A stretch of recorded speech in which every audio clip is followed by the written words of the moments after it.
Compared to other developing countries, El Salvador has experienced relatively low rates of GDP growth. Rates have not risen above the low single digits in nearly 2 decades, part of broader environment of macroeconomic instability which the integration of the US dollar has done little to improve. One problem that the Salvadoran economy faces is the inequality in the distribution of income. In 2011, El Salvador had a Gini coefficient of 485, which, although similar to that of the United States, leaves 37.8% of the population below the poverty line, due to lower aggregate income. The richest 10% of the population receives approximately 15 times the income of the poorest 40%. As of 3 November 2014, the IMF reports official reserve assets to be $3.192 billion. Foreign currency reserves are $2.675 billion. Securities are $2.577 billion, with total currency and deposits at $94.9 million. Securities with other national central banks are $81.10 million. Securities with banks headquartered outside the reporting country $13.80 million. SDRs are at $245.5 million. Gold reserves reported at $271.4 million, with volume in millions of fine troy ounces at $200,000. Other reserve assets are financial derivatives valued at $2.7 million. Having this hard currency buffer to work with, the Salvadoran government undertook a monetary integration plan beginning 1 January 2001, by which the US dollar became legal tender alongside the colon, and all formal accounting was undertaken in US dollars. This way, the government has formally limited its possibility of implementing open market monetary policies to influence short-term variables in the economy. Since 2004, the colon stopped circulating and is now never used in the country for any type of transaction. However, some stores still have prices in both colones and US dollars. In general, people were unhappy with the shift from the colon to the US dollar, because wages are still the same but the price of everything increased. Some economists claim this rise in prices would have been caused by inflation regardless, even had the shift not been made.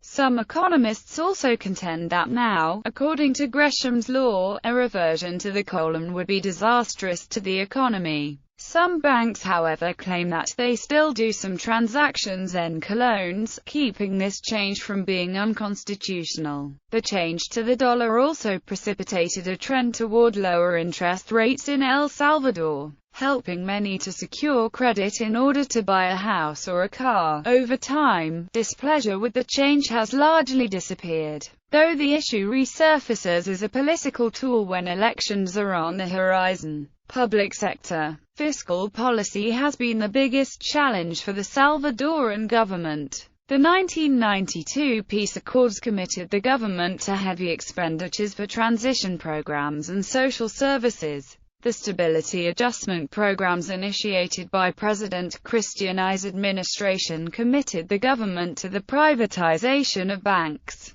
the pension system, electric and telephone companies. The total privatization of the pension system has implied a serious burden for the public finances, because the newly created private pension association funds did not absorb coverage of retired pensioners covered in the old system. The government lost the revenues from contributors and absorbed completely the costs of coverage of retired pensioners. This has been the main source of fiscal imbalance. Arena governments have financed this deficit with the emission of bonds, something the leftist party FMLN has opposed. Debates surrounding the emission of bonds have stalled the approval of the national budget for many months on several occasions, reason for which in 2006 the government will finance the deficit by reducing expenditure in other posts. The emission of bonds and the approval of loans need a qualified majority in the parliament. If the deficit is not financed through a loan, it is enough with a simple majority to approve the budget.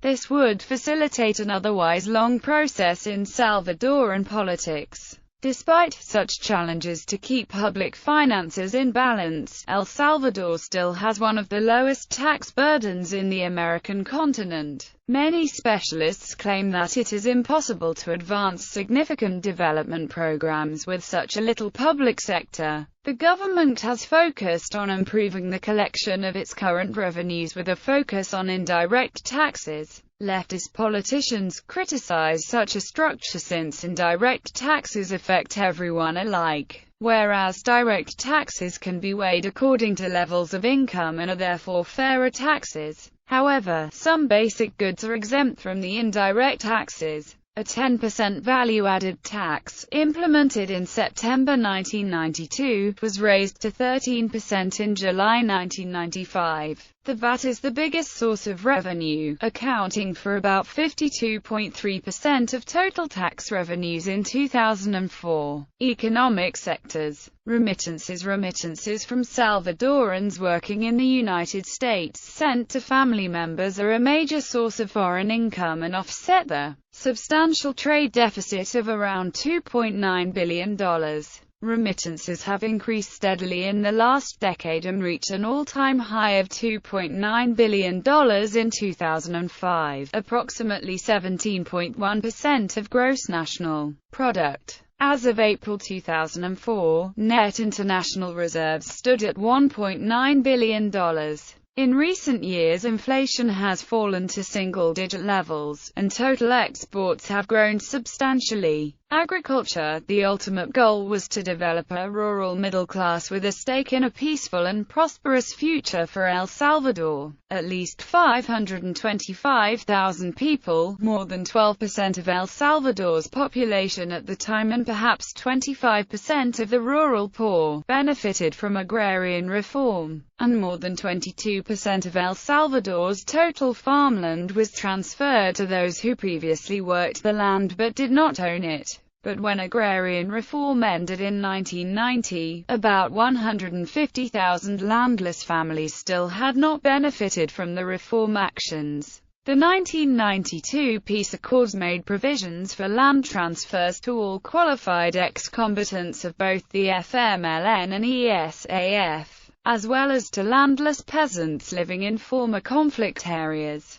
The United States undertook to provide $300 million for a national reconstruction plan. This included $60 million for land purchases and $17 million for agricultural credits. USAID remains actively involved in providing technical training, access to credit, and other financial services for many of the land beneficiaries. Manufacturing. El Salvador historically has been the most industrialized nation in Central America, though a decade of war eroded this position. In 1999, manufacturing accounted for 22% of GDP. The industrial sector has shifted since 1993 from a primarily domestic orientation to include free zone manufacturing for re-export. Maquila exports have led the growth in the export sector and in the last 3 years have made an important contribution to the Salvadoran economy. Trade. A challenge in El Salvador has been developing new growth sectors for a more diversified economy. As many other former colonies, for many years El Salvador was considered a mono-exporter economy. This means an economy that depended heavily on one type of export. During colonial times, the Spanish decided that El Salvador would produce and export indigo. But after the invention of synthetic dyes in the 19th century, Salvadoran authorities and the newly created modern state turned to coffee as the main export of the economy, since the cultivation of coffee required the highest lands in the country. Many of these lands were expropriated from indigenous reserves and given or sold cheaply to those that could cultivate coffee. The government provided little or no compensation to the indigenous peoples. On occasions, this compensation implied merely the right to work for seasons in the newly created coffee farms and to be allowed to grow their own food. Such policies provided the basis of conflicts that would shape the political situation of El Salvador in the years to come. Arena governments have followed policies that intend to develop other exporting industries in the country, as textiles and products. Tourism is another industry Salvadoran authorities regard as a possibility for the country. But rampant crime rates, lack of infrastructure and inadequate social capital have prevented these possibilities from being properly exploited. The government is also developing ports and infrastructure in La Union in the east of the country, in order to use the area as a dry canal for transporting goods from Gulf of Fonseca in the Pacific Ocean to Honduras and the Atlantic Ocean in the north. Currently there are 15 free trade zones in El Salvador. The largest beneficiary has been the maquila industry, which provides 88,700 jobs directly, and consists primarily of cutting and assembling clothes for export to the United States. El Salvador signed the Central American Free Trade Agreement, negotiated by the 5 countries of Central America and the Dominican Republic, with the United States in 2004. In order to take advantage of CAFTA drive, the Salvadoran government is challenged to conduct policies that guarantee better conditions for entrepreneurs and workers to transfer from declining to growing sectors in the economy. El Salvador has already signed free trade agreements with Mexico, Chile, the Dominican Republic, and Panama, and increased its exports to those countries. El Salvador, Guatemala, Honduras, and Nicaragua also are negotiating a free trade agreement with Canada, and negotiations started in 2006 for a free trade agreement with Colombia. El Salvador's balance of payments continued to show a net surplus.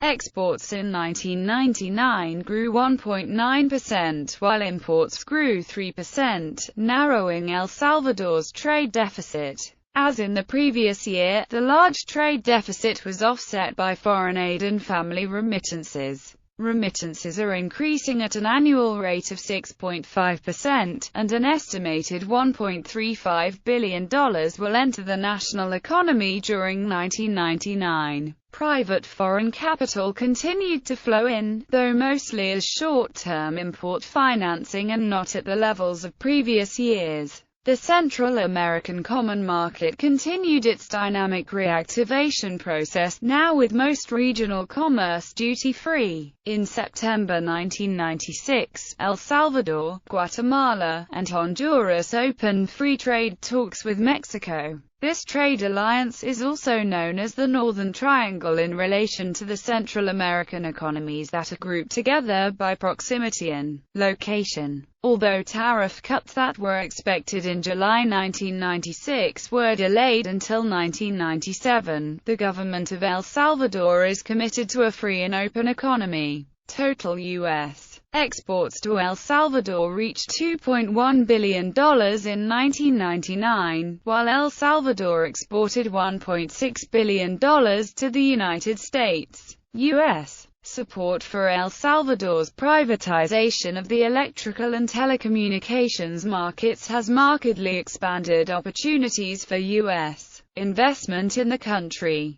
More than 300 U.S. companies have established either a permanent commercial presence in El Salvador or work through representative offices in the country. The Department of State maintains a country commercial guide for U.S. businesses seeking detailed information on business opportunities in El Salvador. Natural disasters. Hurricane Mitch and the earthquakes. Hurricane Mitch hit El Salvador in late October 1998, generating extreme rainfall of which caused widespread flooding and landslides. Roughly 650 square kilometers were flooded, and the Salvadoran government pronounced 374 people dead or missing. In addition, approximately 55,900 people were rendered homeless. The areas that suffered the most were the low-lying coastal zones, particularly in the floodplain of the Lempa and San Miguel Grande rivers.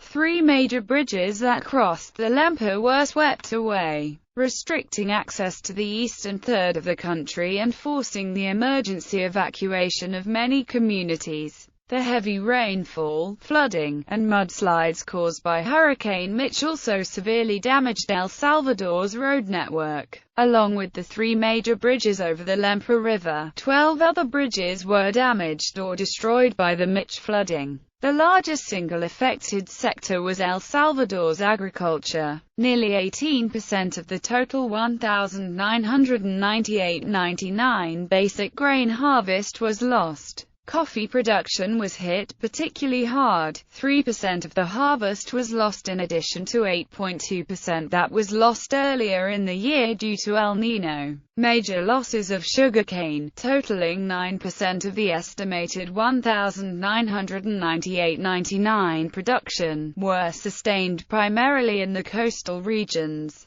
Livestock losses amounted to $1 million, including 2,992 head of cattle. In addition to these losses, El Salvador also had to face the threat of disease outbreak. The Ministry of Health recorded a total of 109,038 medical cases related to Hurricane Mitch between the 31st of October and the 18th of November 1998. 23% of these cases were respiratory infections, followed by skin ailments, diarrhea, and conjunctivitis. Reconstruction from Mitch was still underway when, in early 2001, the country experienced a series of devastating earthquakes that left nearly 2,000 people dead or missing, 8,000 injured, and caused severe dislocations across all sectors of Salvadoran society. Nearly 25% of all private homes in the country were either destroyed or badly damaged, and 1.5 million persons were left without housing. Hundreds of public buildings were damaged or destroyed, and sanitation and water systems in many communities put out service. The total cost of the damage was estimated at between $1.5 billion and $2 billion. And the devastation thought to equal or surpass that of the 1986 quake that struck San Salvador. Given the magnitude of the disaster, reconstruction and economic recovery will remain the primary focus of the Salvadoran government for some time to come. The Hurricane Mitch disaster prompted a tremendous response from the international community, governments, non-governmental organizations, and private citizens alike. 16 foreign governments, including the U.S., 19 international NGOs, 20 Salvadoran embassies and consulates, and 20 private firms and individuals provided El Salvador with in-kind assistance. The government of El Salvador reports that 961 tons of goods and food were received. The Ministry of Foreign Affairs estimates that contribution in cash given directly to the Salvadoran government totaled $4.3 million. The U.S. government has provided $37.7 million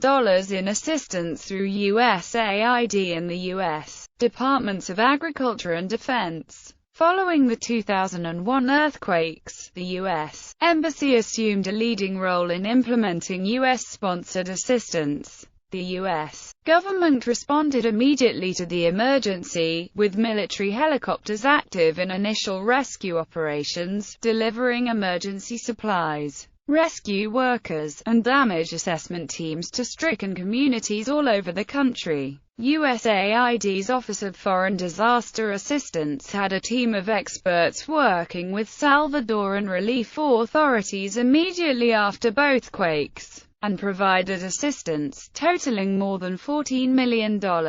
In addition, the Department of Defense provided an initial response valued at more than $11 million. For long-term reconstruction, the international community offered a total aid package of $1.3 billion, over $110 million of it from the United States.